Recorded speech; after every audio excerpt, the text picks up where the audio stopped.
여러분 혹시 운명이라는 것을 믿으십니까? 이 운명이라는 이 말의 사전적 의미는 이렇습니다. 그 사람에게 닥치는 선, 악, 길, 흉 등 인생의 재반 사건이 초인간적인 위력에 의해 지배되고 있기에 필연적으로 믿는 신앙 혹은 사상, 이것을 운명이라고 말합니다. 때문에 운명은 인간의 힘으로는 바꿀 수 없다, 이렇게 생각을 하죠. 이것을 이제 신학적인 용어로는 이런 말을 쓰죠. 예정. 100%는 딱 들어맞는 말이다라고 할 수는 없지만 거의 근사치에 맞는 의미가 바로 이 예정이라는 말입니다. 그러니까 예정이라는 것은 모든 것이 하나님이 미리 정해놓으신 계획 가운데에 진행되며, 그래서 인간이 아무리 발버둥을 쳐도 하나님의 뜻이 아니면 안 된다. 예정입니다. 자, 그렇다면 우리 인생 살면서 이러한 예정, 운명, 과연 바뀌는 것일까 하는 거예요. 자, 오늘 본문에 보면 한나라는 여인이 나옵니다. 너무 익숙하고 잘 아시는 그런 여인이죠. 이 한나라는 여인은 결혼을 했는데 아이가 없어요. 자, 그 이유를 사무엘상 1장 5절은 이렇게 설명을 합니다. 자, 이제 성경을 가져오셨으면 성경을 좀 피셔서요, 한 절 한 절 같이 확인을 해 나가시면서 보셨으면 좋겠습니다. 사무엘상 1장 5절에 보면 한나가 왜 아이를 갖지 못했는가 이유가 나옵니다. 이렇게 나옵니다. 여호와께서 그에게 임신하지 못하게 하신 거예요.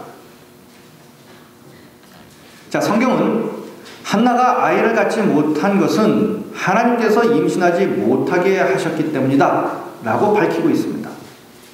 다시 말씀드리면 한나는 하나님의 예정 가운데에 그의 운명은 아이를 갖지 못하는 여인으로 태어난 거예요. 그래서 아이를 못 갖습니다. 그것이 이 여인의 운명이었어요. 자, 그런데 1장 20절에 보면 또 이렇게 기록이 되어 있습니다. 한나가 임신하고 때가 이름에 아들을 낳아 사무엘이라 이름을 했어요. 자, 앞부분에서는 여호와께서 임신하지 못하게 만들었어요. 자, 그런데 뒷부분에 가니까 한나가 임신을 하고 아들을 낳았습니다. 자, 우리는 여기서 일종의 혼란을 느낍니다. 한나가 아이를 갖지 못하는 것은 하나님의 예정이었어요. 태어나면서부터 한나는 그런 운명을 가지고 태어났어요. 그런데 그 하나님의 예정, 이 여인의 운명이 바뀌었단 말이에요. 이 어떻게 이게 가능할까? 자, 이 의문을 풀 수 있는 답이 19절에 나옵니다. 1장 19절에 보니까 이렇게 나와요. 맨 뒷부분 보니까 여호와께서 그를 생각하신지라. 하나님께서 한나를 생각하셨어요. 이 생각했다는 말은 뭐냐면 단순히 머릿속으로 생각했다는 것이 아니라 염두에 두었다는 겁니다. 마음에 품었다는 거예요. 하나님이 한나를 마음에 품었습니다. 하나님의 예정, 이 여인의 운명은 아이를 낳지 못하는 것이었어요. 그런데 어느 날부터 하나님이 이 한나라는 여인을 마음에 품었어요. 염두에 두었어요.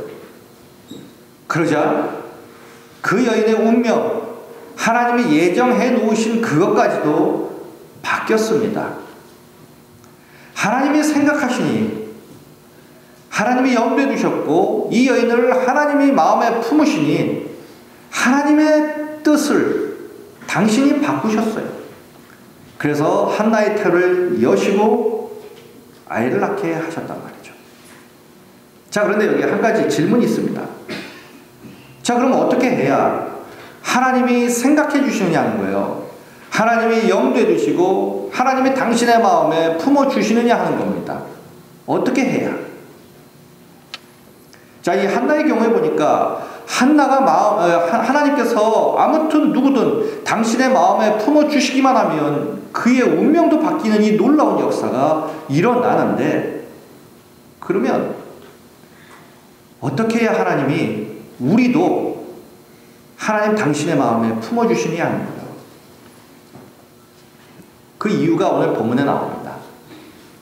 그것은 바로 한나의 기도 때문이었어요. 한나는 어떤 여인이었냐면 실로의 하나님의 전에 가서 날마다, 그것도 아주 오랫동안 하나님께 기도하던 여인이었어요. 그것도 그냥 기도한 것이 아니라 눈물을 흘리며 통곡을 하며 하나님 앞에 오래 날마다 기도하던 여인이었어요.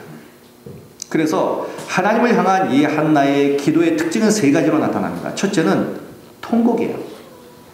둘째는 서원입니다. 그리고 세 번째는 인내예요. 오래 기도했다는 거예요.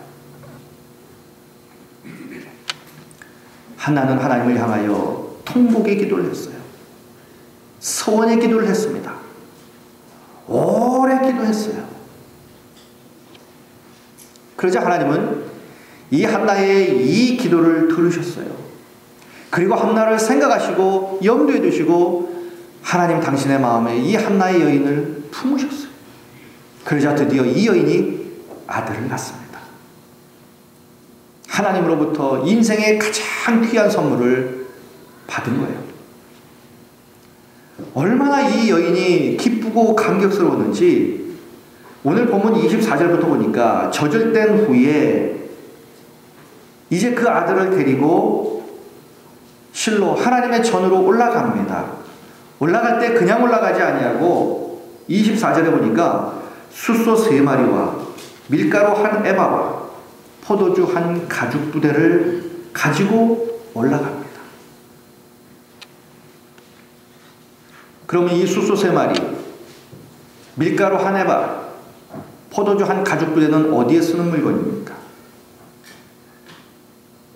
자기의 평생의 소원, 자기의 평생에 흘린 눈물, 자기의 평생의 사람들에게 받았던 그 멸시와 천대, 이것을 일거에 날려버려 주신 그 하나님께 너무너무 감사해서 하나님께 감사의 제를 통하여 하나님께 드리기 위해 숫소 3마리, 밀가루 1에바, 포도주 1가죽부대를 가지고 아이를 데리고 여호와의 전으로 올라갑니다. 자, 그런데요, 민수기 15장을 보면 이 숫소를 하나님 앞에 드릴 때 어떻게 드려야 되는가가 나옵니다. 숫소를 하나님 앞에 제물로 바칠 때의 규례가 나와요. 그냥 숫소만 덜렁 드리는 것이 아니라 이 숫소를 드릴 때는 밀가루 3분의 1 에바를 더불어서 드리고 포도주를 그 위에 부어서 드립니다.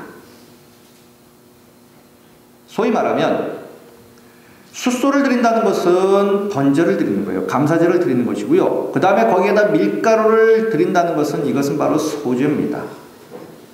추수한 것을 또 감사해서 드리는 것이고요. 거기다가 포도주를 같이 부어 드린다는 것은 포도주는 전제라고 말합니다. 이 말은 뭐냐면 이 포도주가 이 제물에 부어지는 것처럼 내 자신을 하나님께 다 부어서 내가 헌신하겠습니다. 이런 의미예요. 그러니까 한나는 자기의 평생의 소원, 자식을 얻었어요. 그래서 감사합니다 라고 숫소만 드린 것이 아니라 거기에다가 밀가루뿐 아니라 포도주를 부으면서 내가 더욱더 하나님 앞에 헌신하며 살겠습니다 라고 전제도 드린 거예요. 그러니까 숫소 1마리를 드릴 때의 규정양, 그 이상을 지금 이 여인은 드리고 있는 거예요. 한 마리가 아니라 3마리, 그것도 3마리를 드릴 때의 규정량을 정확하게 지켜서 하나님 앞에 드리되 포도주를 부어 전제까지 드리며 남은 여생 하나님을 위해 헌신하며 살겠습니다 라고도 다짐하더라는 거죠. 이 한나의 이 하나님을 향한 감사가 아주 특심합니다.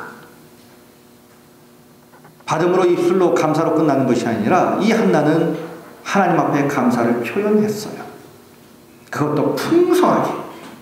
자, 그런데 여기까지만 한나가 했다면은 뭐 보통 사람들도 그렇게 할 수 있는 것이 아니겠는가 생각할 수 있습니다. 그러나 한나는 거기에 그치지 않았어요. 사무엘상 1장 27절 28절에 보니까 이렇게 기록이 되어 있습니다. 27절 28절에 보니까요. 이 아이를 위하여 내가 기도하였더니 내가 구하여 기도한 바를 여호와께서 내게 허락하신지라. 그러므로 나도 여호와께 드리되 그의 평생을 여호와께 드리나이다. 이렇게 말합니다. 자, 이 말씀이 아주 중요합니다.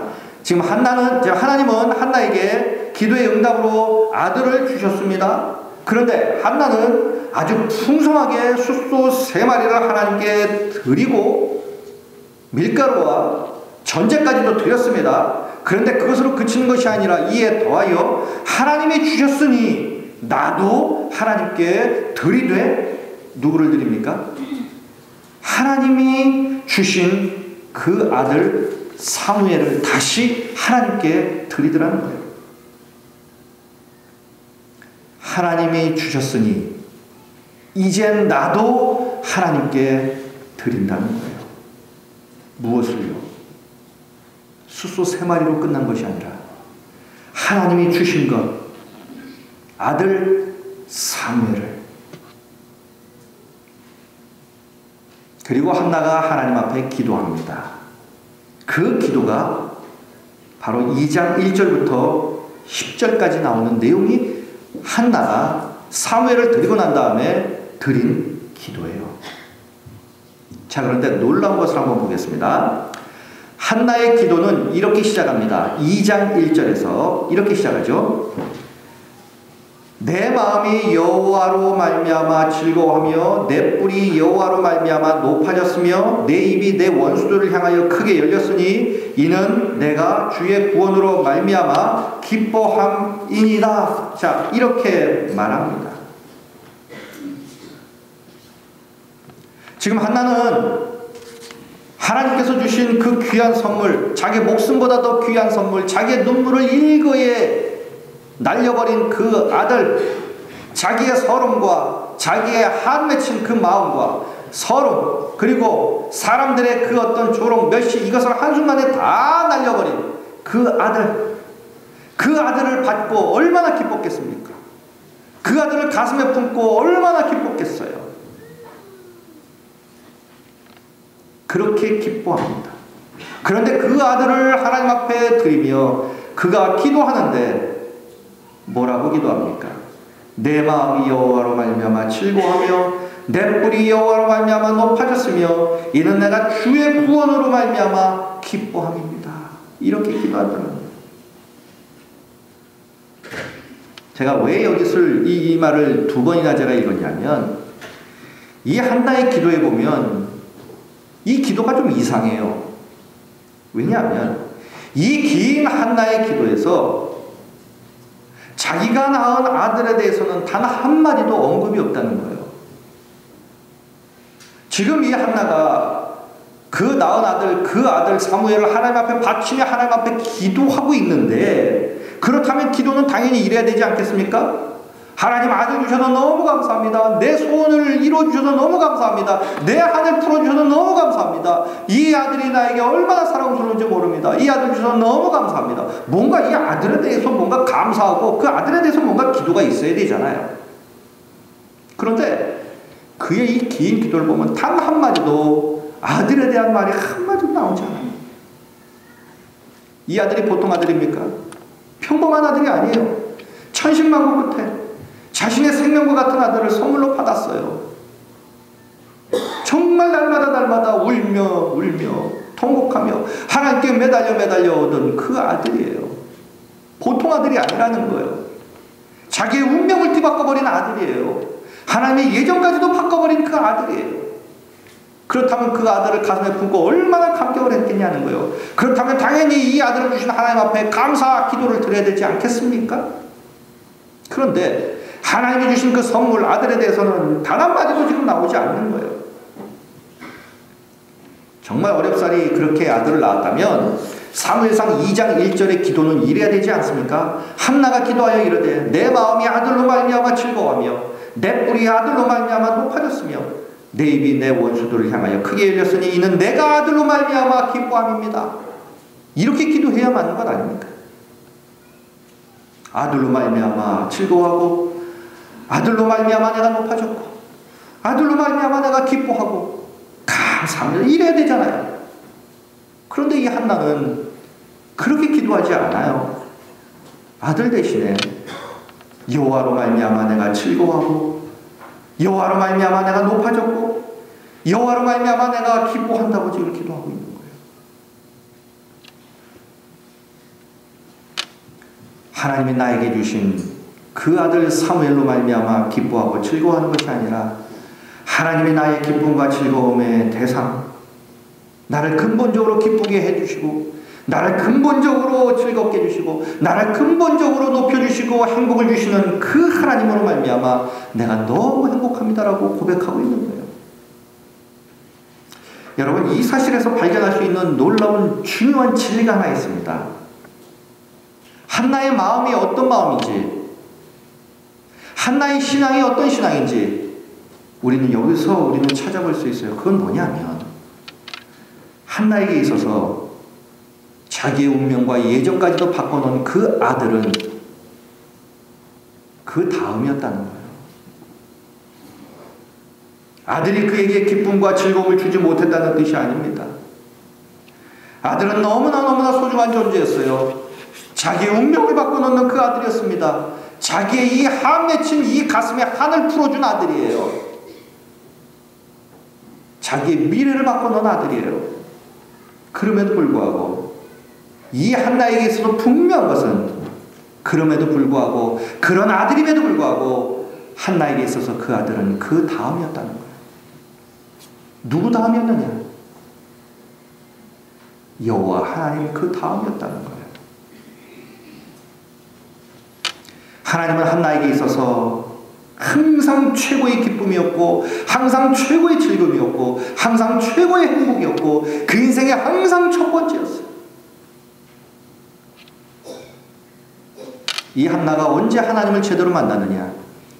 그 인생에 가장 괴로울 때, 가장 힘들 때, 가장 많은 눈물을 흘릴 때, 가장 멸시와 천대를 받을 때, 그때 한나가 이 하나님을 만납니다.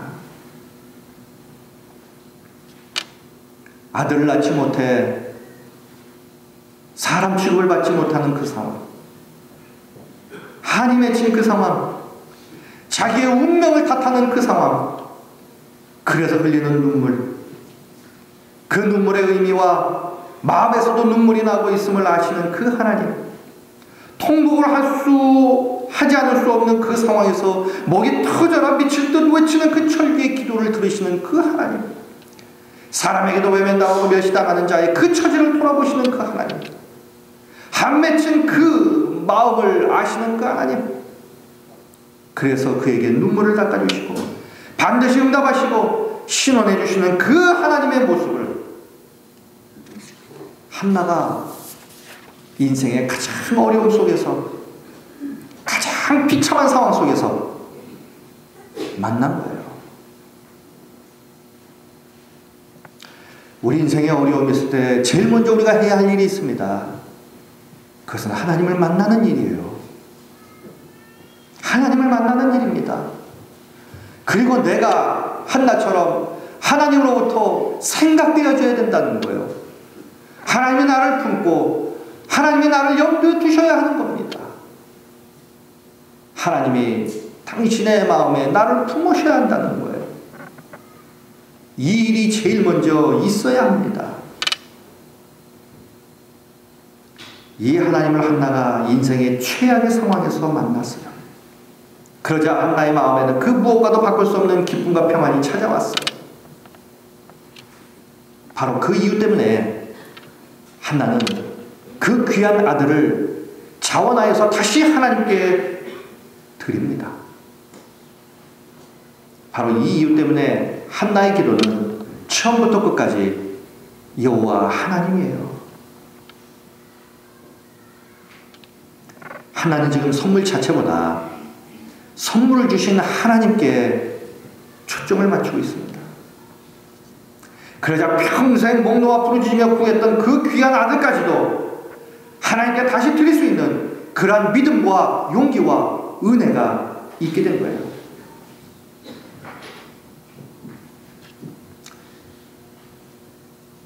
그런데 이러한 한나에게 이상한 현상이 하나 일어납니다. 그게 뭐냐면요, 한나가 평생 갖고 싶었던 것, 그것은 아들이에요. 자식입니다. 눈만 뜨면 아들, 누워도 아들, 어딜 가도 아들, 밥을 먹어도 아들. 한나에게 있어서는 가장 갖고 싶었던 것은 바로 아들이었어요. 그런데 평생 정말 갖고 싶었던 그 아들을 가졌을 그때보다 평생 얻고 싶은 것을 가진 그 이후에 그것을 다시 하나님께 드릴 그때가 더 감격적이고 더 기쁘고 더 행복했다는 거예요.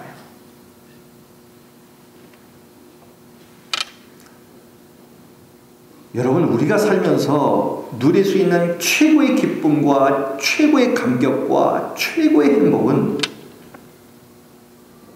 받을 때가 아니라 드릴 때입니다.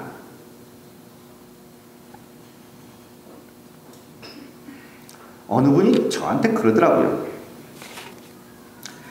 그렇게 기도하고 소원하던 자식이 원하던 대학에 들어갔어요. 하늘을 나를 듯 너무너무 기뻤답니다. 너무너무 감격적이었대요.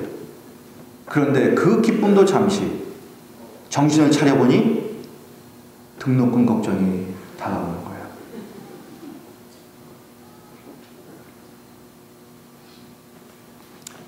여러분, 우리가 갖고 싶은 거 손에 넣었다고 그 기쁨이 평생 가는 거 아니에요. 그 기쁨이 내 삶을 송두리째 다 바꿔놓느냐? 아니에요. 잠시 잠깐뿐이에요. 정말 우리의 삶의 환경과 처지에 상관없이 이 우리의 심령 속에 천국을 품고 살 수 있는 그 원천은 우리가 갖고 싶은 것을 손에 넣는 것이 아니라 하나님 한 분만으로 내가 감격하고 기뻐할 때 비로소 그게 가능하다니까요. 우리의 능력이 어디서 나오는지 아십니까? 우리가 상황을 뛰어넘어 우리의 이 처지와 어려운 문제를 극복하고 이 상황 속에서 우리가 은혜를 누리고 감격을 누리고 우리가 믿음을 지키며 능력 있는 삶을 살 수 있는 그 능력이 어디서 나오는지 아십니까? 갖고 싶은 것을 내가 얻었을 때가 아니에요. 여호와 한 분만으로 기뻐하고 감격할 때 그때 능력이 나타나는 거예요.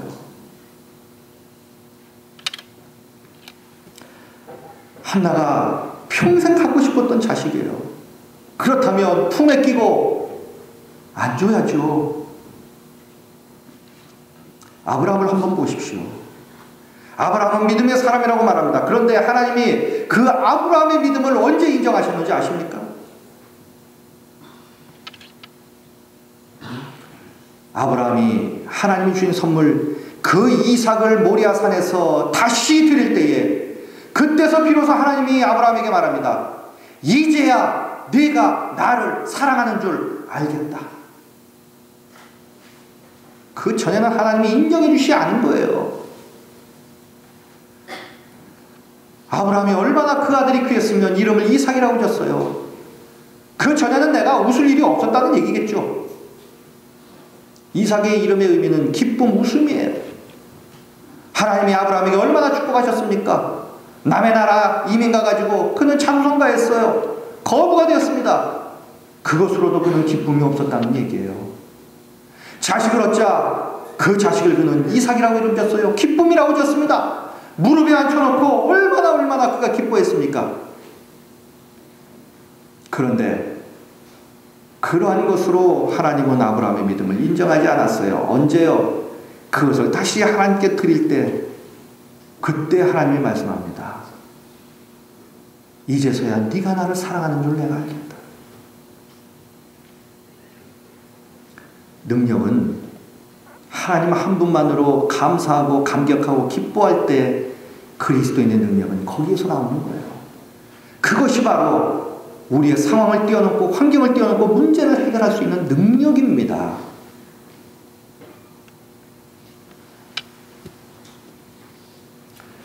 한나의 최고의 기쁨과 감격은 평생 얻고 싶었던 그 아들을 받았을 때가 아니라 그것을 다시 하나님께 드릴 때였어요. 그래서 그가 그 한나를 자식 사무엘을 한나가 하나님께 드리고 난 다음에 그가 처음에 드리는 기도가 여호와로 말미암아 즐거워하며 여호와로 말미암아 내가 높아졌고 여호와로 말미암아 내가 기뻐한다고 말하잖아요. 이것이 그의 능력이었어요. 자, 그런데 놀라운 사실이 또 그 뒤에 나타납니다. 평생 갖고 싶었던 것을 하나님께 드리자 하나님은 한나에게 사무엘 말고 6명의 자녀를 더 주십니다. 한나가 구했던 것은 자식 하나였어요. 아들 하나만 있으면 족하는 거예요. 여러분들 간절히 소원하는 바가 지금 무엇입니까? 무엇을 지금 간절히 하나라도 지금 내가 얻고 싶습니까? 하나님 이거라도 하나만 제발 좀 됐으면 좋겠습니다. 있지요.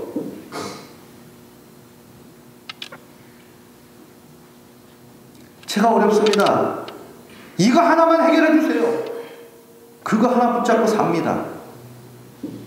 그거 하나 붙잡고 살면 그거 하나 붙잡고 사는 걸로 인생 끝나요. 우리는 늘 하나님의 은혜를 구합니다. 복 달라고 구합니다. 풍성하게 달라고 구합니다.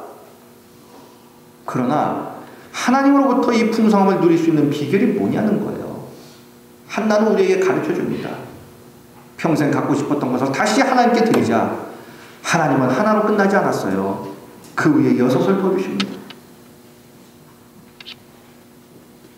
한나는 한 명으로 좋겠지만 그 하나 사무엘로 만족했다라면 한나에게는 사무엘밖에 없었을 거예요. 그러나 한나는 총 7명의 자녀를 얻습니다. 하나도 감지덕지해야 하는데 7명의 자녀 그 풍성함을 하나님이 주신 거예요. 이렇게 한나가 풍성하게 축복을 받은 이유는 하나예요. 아들은 그 다음이었기 때문입니다. 하나님이 첫 번째였기 때문이에요. 사랑하는 성도 여러분, 복음이 뭡니까? 복음을 한마디로 설명해드리면 전 이렇게 설명해드리고 싶습니다. 복음은 아들은 그 다음이라는 거예요. 왜냐하면 십자가의 독생자 예수 그리스도가 매달려 있습니다. 그 예수 그리스도가 하나님을 향하여 외칩니다. 하나님, 나를 이렇게 죽도록 내버려 두시겠습니까? 어찌하여 나를 버리십니까? 어찌하여 나를 이 십자가에서 버리십니까? 그럴 때 우리 하나님은 아무 대답을 하지 않았어요. 외면했습니다. 그리고 하나님은 마음속으로 그 십자가에 달린 그 성자 외아들 예수 그리스도를 향하여 이렇게 외칩니다. 사랑하는 아들아, 너는 그 다음이야. 죄인들이지만 저 인간들이 나에게는 첫 번째야. 그리고 너는 그리고 그 다음 거. 그래서 하나님은 절규하는 그 아들의 절규를 외면하신 거예요. 왜냐하면 그 아들 첫 번째가 아니었기 때문입니다. 우리가 첫 번째였기 때문이에요. 우리 하나님에게 있어서 독생자 예수 그리스도가 첫 번째였으면 우리는 이 자리에 없는 거예요.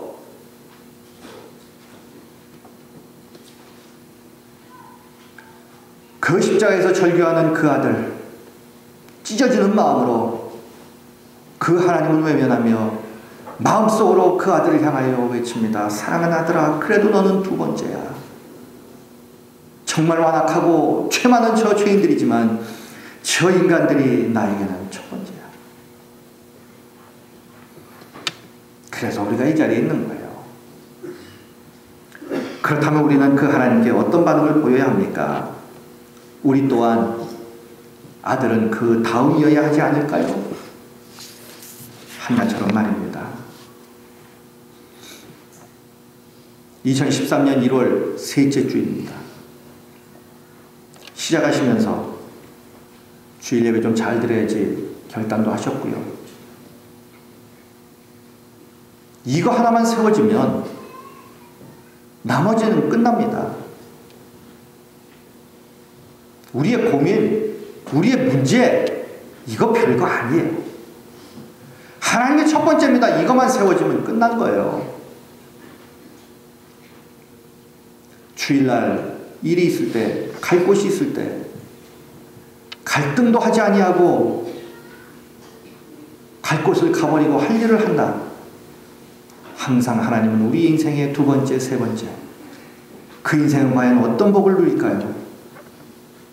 하나님은 과연 그 심령을 당신의 마음에 염두에 두실까요? 중요한 것은 한나는 하나님으로부터 생각되어진 것을 받았어요. 하나님은 한나를 생각하셨다는 얘기예요.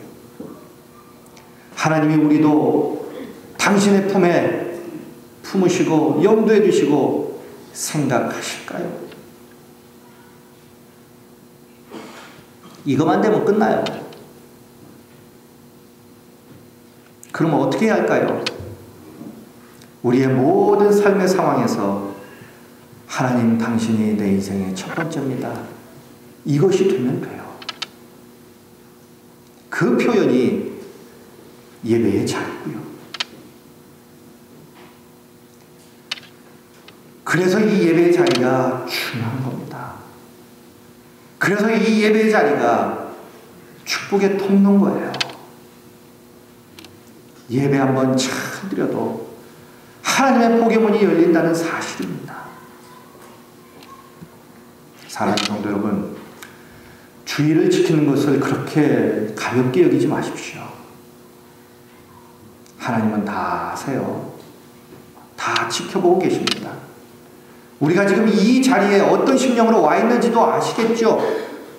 우리가 지금 드리는 예배가 하나님께서 받으실 만한 예배인지 아닌지 아시겠죠?